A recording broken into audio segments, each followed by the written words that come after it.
कहें चाहे जो, हम पीछे हटने वाले नहीं हैं। उत्तर प्रदेश पहला राज्य होगा जहां एडवोकेट प्रोटेक्शन एक्ट लागू।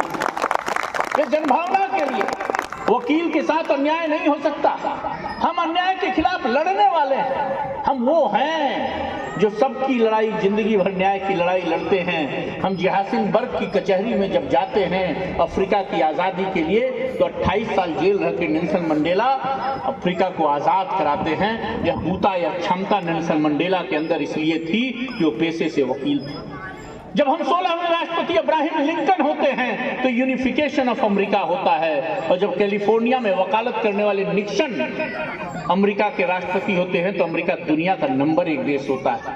हम वो हैं, जब हिटलर से पूरी दुनिया डरती थी तो हमने हिटलर को तलब किया और नाजी पार्टी के खिलाफ मुकदमा लड़ा। हेंस लिटर नाम के वकील ने हिटलर को 3 घंटे क्लास एग्जामिनेशन किया। हम न डरने वाली कौम। हम वो हैं कि क्यूबा के एक सामान्य वकील फिडेल कास्ट्रो, जो हवाना यूनिवर्सिटी से पढ़ के ला की पढ़ाई, छोटा सा चेंबर बनाए और सरकार ने उनकी बिजली काट दी। और बिजली जब काट दी तो सड़क पर आ गए तो बसिस्ता के रास्तन को उखाड़ फेंका। हमारे अंदर वो क्षमता है, हम बदल करते हैं, हम न्याय के लिए लड़ते हैं, अन्याय के खिलाफ लड़ते हैं, कमजोर लोगों की लड़ाई लड़ते हैं। और ये वकील का मूल स्वभाव है। यहीं परवेज मुशर्रफ थे 2007 में, इफ्तिकार चौधरी को बर्खास्त कर दिया, चीफ जस्टिस थे। कौन बोलेगा तानाशाह के खिलाफ?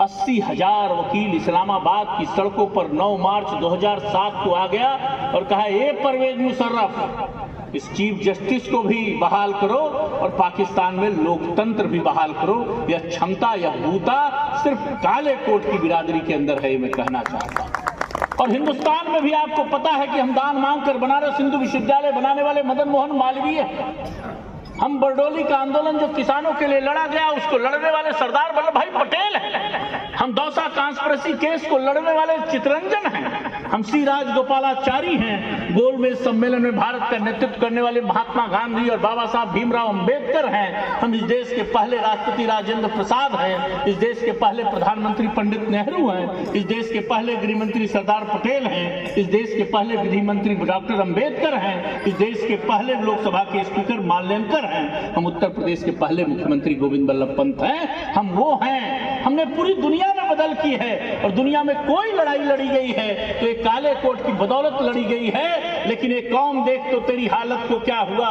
हैरत में आईना है कि सूरत को क्या हुआ।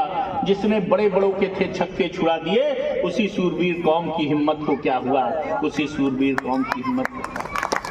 नौजवान साथियों को निराश होने की जरूरत नहीं है। अभी 50 साल मनाए हैं इंदिरा गांधी की इमरजेंसी जब इस देश में लगी तो जजेस की हिम्मत नहीं थी, आईएएस की हिम्मत नहीं थी, डॉक्टर की हिम्मत नहीं थी, इंजीनियर की हिम्मत नहीं थी, नौकरी करने वाले की हिम्मत नहीं थी, प्रोफेसर की हिम्मत नहीं थी। और इवन सुप्रीम कोर्ट के चीफ जस्टिस की सीनियरिटी बदल दी इंदिरा गांधी ने, कोई आवाज नहीं उठाया। लेकिन पीएन लेखी जेल गए, रविशंकर प्रसाद जेल गए, अरुण जेटली जेल गए, जेठमलानी पर मीसा लगा, और पालकी वाला ने इंदिरा गांधी को अपने दरवाजे से लौटा दिया कि तुम्हारा मुकदमा नहीं लड़ेंगे। यह क्षमता, यह बूता सिर्फ वकील के अंदर है कि किसी अन्याय के खिलाफ खड़ी हो सकती है। और यह क्षमता आप बनाए रखिएगा। मैं तरुण साथियों से कहना चाहता हूं कि आपका नेतृत्व करने वाले अशोक सिंह, प्रशांत सिंह अटल जैसे लोग हैं। निराश होने की जरूरत नहीं है और बहकावे में आने की जरूरत नहीं है कि किसी ने क्या किया, किसी ने क्या। हमको एकजुट होकर काले कोट की बिरादरी को एक रखना है। जाति पाति भाषा क्षेत्र आत्मीय जनों का मोहपाश सब छोड़कर जो आपका नेतृत्व कर सके, अच्छे लोगों को चुनिए, चाहे बार काउंसिल में और चाहे बार एसोसिएशन में। यह मैं आपसे कहने के लिए आया हूं। और यह इसलिए कहने आया हूं कि आज आपको जरूरत है मजबूत